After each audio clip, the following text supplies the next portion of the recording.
सरस्वती पते जय मां गंगा 2 3 4 5 রিল্যাক্স এরপর আমরা ব্যাকওয়ার্ড 2 3 4 রিল্যাক্স আবার কাউন্টিং ছেড়ে এরপরে আমরা বসে যাব আমরা 5 সেকেন্ড কাউন্ট থাকবো ভদ্রা আসনে স্ট্রেচ করে বসে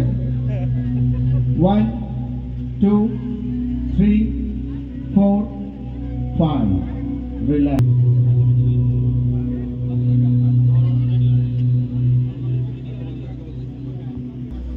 কানের মধ্যে বুড়ো আঙুলটা দিয়ে দেবেন কর্ণপটলটা চোখে হালকা করে চাপ ধন্যবাদ একটা কথা না বলেই পাচ্ছি না দেবাদিদেব মহাদেব